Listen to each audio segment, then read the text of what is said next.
What's going on, guys? Today I'm going to show you how to get your first pull-up if you haven't already. It's quite simple. We're just going to go over the exercises that will give you the strength to be able to perform the pull-up.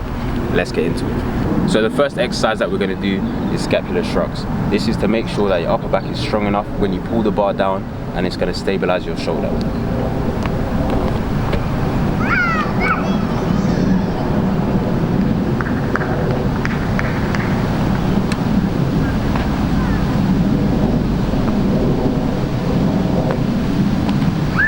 So what you're doing is simply, when you hold the bar with your arms straight, you're just going to drive your shoulders down and back, then back to the starting position, down and back.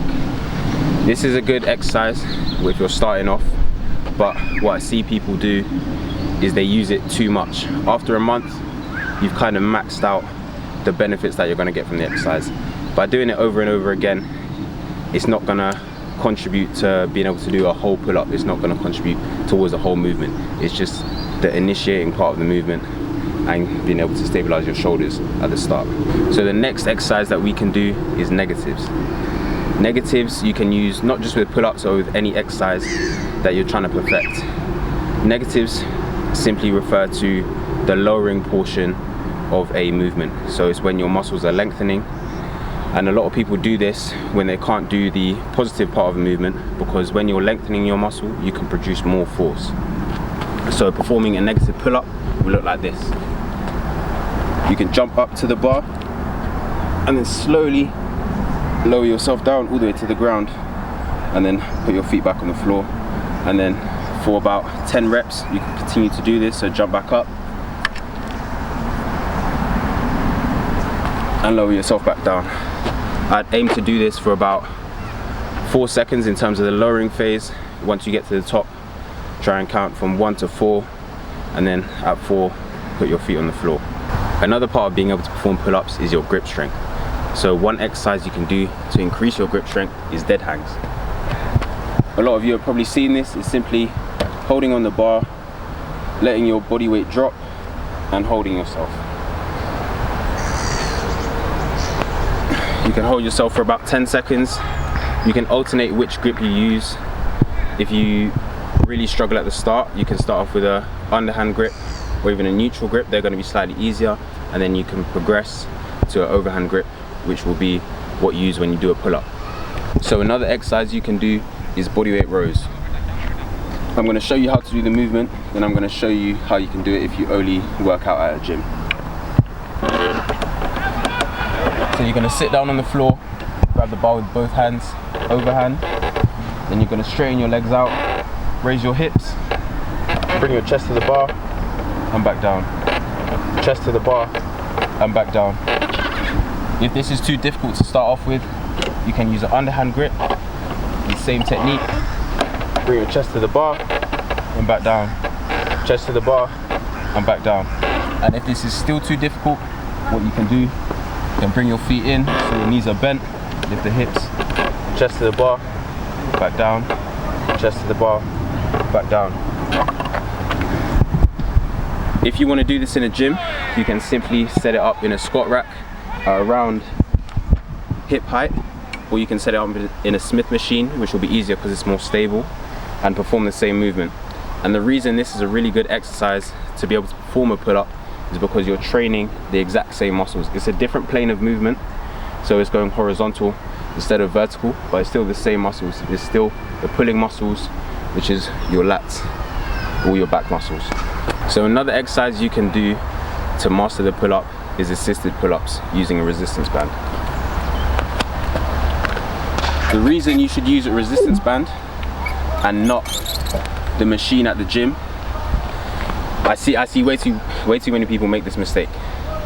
Using the machine at the gym will not help you be able to do a pull-up. Even if you get to the point where you're on the machine and you're using very little of your body weight to assist you, it's still not going to help, because using the machine completely takes your core out of the movement, and your core is the part of your body which is going to transmit the force produced by your muscles, which is going to allow you to be able to do the pull-up. This is something I noticed trying to get the one-arm pull-up.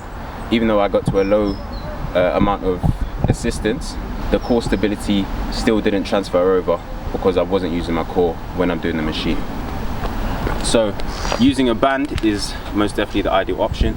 So you can tie it up on the bar, bring it down, put your foot in it, put both feet in it or one foot, however much assistance you need, hold onto the bar, and again perform a pull-up.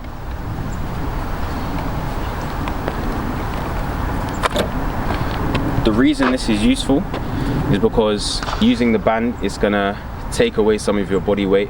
It's going to reduce the amount of weight that you have to pull. So you're still training the right muscles and you're training the technique, but you're just gradually decreasing the amount of assistance that you have. So you can use a lighter band like this. You can start off with a heavier band and gradually work your way down, and hopefully eventually get to the point where you don't need any assistance and you can perform a pull-up perfectly fine by yourself. Cool. So another alternative, if you don't have resistance band, this is something I used to do and I found that it helped me quite a lot when I was first learning a pull-up. Grabbing onto the bar, either underhand or overhand, and what you're going to do, you're going to jump to about halfway and then you're going to pull yourself. So the assistance is the momentum from the jump, and you're going to pull yourself at the same time. This is because the hardest part of the pull-up is from the dead stop, where your arms are straight and your muscles are fully lengthened. So by using some momentum, we're going to assist ourselves with the bottom position, and then we're also still going to pull ourselves, but it's just going to make the bottom position easier, and then we can perform the whole pull-up. As we perform the pull-up, we're getting assistance at the bottom part, and then as we go through the movement, we're getting less and less assistance. So again, it will look like this. We're going to jump, pull, and then back down. Jump, pull, back down. So the other exercises that will help with being able to do a pull-up is push-ups, because that's going to strengthen your core. That's a key part of being able to do a pull-up.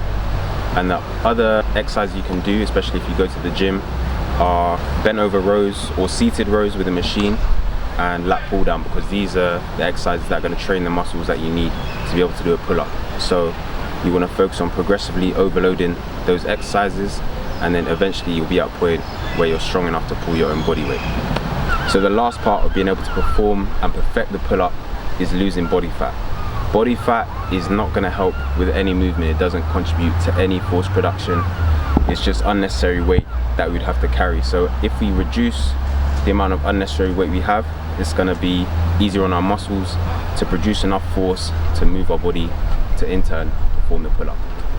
So another exercise that can help you on your journey towards being able to do a pull-up is chin-ups. This is an easier version because having your hands underhand allows you to engage your bicep more. So obviously by incorporating other muscles, we're going to be able to perform the movement easier. So once you've built up a decent base of strength and you have some strength to be able to lift yourself up slightly, I would say start with chin-ups, and then gradually you'll be able to progress to pull-ups because you're using the same muscles over and over again.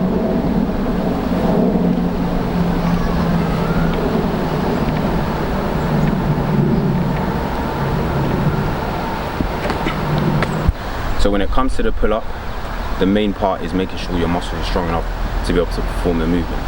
The technique of the movement doesn't really that much. It's very, very simple, but I'll break it down for you guys now.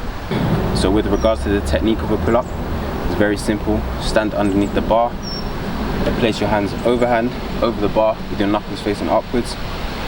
You're going to have your arms about just outside shoulder width of your body, and then you're going to engage your shoulders and your upper back like you did with the scapular shrugs.